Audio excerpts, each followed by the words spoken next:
Banking, the greatest scam on earth. Thomas Jefferson said, "I believe that banking institutions are more dangerous to our liberties than standing armies.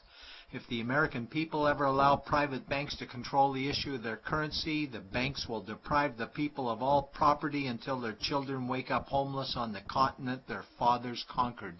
Jefferson's warning is already here. 40 million Americans are living on food stamps. Millions more are now homeless, living in tents, all because of one institution, the Federal Reserve System. The Federal Reserve is a group of private bankers who have stolen the money creation process from the American people. Most people still believe the Fed is an agency of the government working in our best interests. It is not. There is no greater form of evil in the world today, so let's explore the banking scam. None of us have ever been taught anything about money. The reason is to prevent us from learning the truth that money is a trick and money is a trap. When solving any crime, there's a universal truth: follow the money, but with the banking scam, follow it backwards. Where does money come from? The world's money supply is always growing. Where does all the new money keep coming from? Money comes from privately controlled global banks like the Federal Reserve System. They create money every day, which increases the world's money supply. Because all banks are either owned or controlled by private bankers, the real question is, how do private bankers create new money? And the answer is they create it out of thin air. Bankers create money out of nothing. They make it up. It is a fiction. Wow. God-like power to create something of value out of nothing. A stroke of a keyboard and money is created. In fact, only 3% of the world's money is even in the form of bills and coins, which means 97% of all money in the world is just numbers typed on a computer screen. This is part one of the banking scam. Money is created out of nothing. The second part of the scam is this phony money is issued as debt. What is debt exactly? Well, when you consider we work our whole lives to pay it off, you could say debt is slavery. But whose debt is this phony money? It's our debt, all of it. It's our debt when we use credit cards, we get student loans, borrow money for mortgages, all bank borrowing. And it's our debt again when the government borrows, which is each and every day. In today's world, money is debt and debt is money, and don't forget the interest charges. Money equals debt and debt equals slavery. Therefore, money equals slavery. Our monetary system is a carefully concealed system of slavery.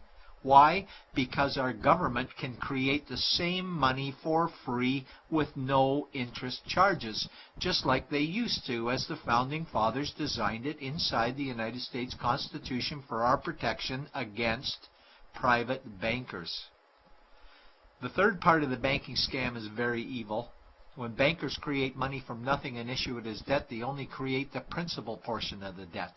They do not create the money for the future interest payments.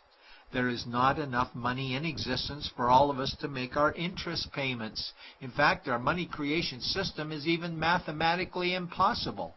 Money issued by the banks, principal debt, does not equal the money demanded back to the banks, principal plus interest. We are forced to play a game of musical chairs to see who can make their debt repayments. This guarantees a world of bankruptcy, competition, and scarcity of money. For example, we go to the bank to borrow money for a house, let's say $100,000. The moment we sign the loan document, the bank creates the money out of thin air. A $100,000 debit gets registered for us and a $100,000 secured credit for them. Then one of two things happens. Either we give the bank 30 years of labor making house payments totaling $300,000 for the original $100,000 we borrowed, or the bank takes our house. The bankers get either our labor for life or our house, and often they get both, all from money created out of thin air and issued as debt, for money made out of nothing. This is why all the bankers end up with all the assets. The fourth part of the banking scam is inflation. People think inflation is prices and costs increase. A better answer might be the value of our money always goes down. Inflation is created every time the central banks print money, which is every day. Where does all this new money get its value? The answer is it steals its value from the existing money supply, where our savings are. Our savings are disappearing because of the new money they're printing. If money creation was in balance with goods and services, there would be no inflation. Prices would stay the same.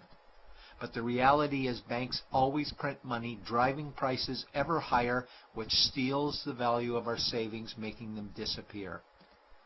Since the private bankers created the private Federal Reserve in 1913, the United States dollar has lost 97 cents in purchasing power. An item in 1913 that cost $100 in 2011 cost $2,230, a price increase of 2,130%. This is the banking scam. 4 parts. Private bankers create money out of nothing and charge interest on it. There is no money created for the future interest payments, and inflation steals our savings every day.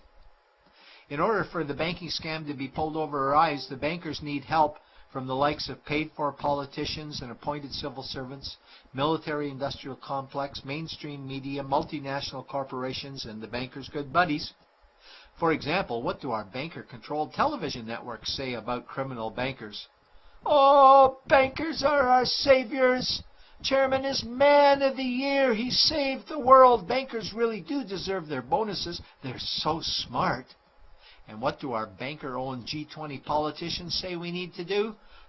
That we must save our banking system, and now we need austerity measures, like increasing existing taxes and bringing in new taxes, cutting our social programs, including education and health care, stealing from our pension plans while increasing the retirement age, keeping us working for more years at lower wages while placing our children and grandchildren in debt and servitude for their future lives. We are being lied to that we must go deeper in debt for bailouts, stimulus packages, quantitative easing, saving the too-big-to-fail banks, credit easing, currency interventions, all names that mean the same thing, more debt to us. Is it not strange that the solution to too much debt is always more debt to us? And where is all this money going? It's going to the banks and to the bankers. They are stealing our money right now. 0.1% of the world's population owns 2/3 of the world's wealth. This means that 99.99% of the world's population own less than 1/3 of the wealth, a decreasing amount because these guys are stealing it. We desperately need to wake up to the banking scam. It is time for change. To retake control of our money system, we must stop supporting the banking scam. Lincoln said the government should create all the currency and credit needed to satisfy the spending power of government and the buying power of consumers. Money will cease to be master and will then become servant of humanity. And Jefferson said the issuing power of money should be taken from the banks and restored to the people to whom it properly belongs. It's a pyramid scheme. And we, the people, are the bottom layers of the banking pyramid. Without our support, the banking scam collapses. We have to do it ourselves. Wake up, get active, wake others. Remove our money from the bank. Buy gold and silver coins. Get out of debt. Rip up your credit cards. These actions will bring down the banking scam. Only vote for politicians who support debt-free money, or run for office yourself, and turn off mainstream media to search for the truth while you still can, and support every effort to end the Federal Reserve System and all the privately owned central banks. Let's bring these criminals to justice to get our money and our countries back before it's too late.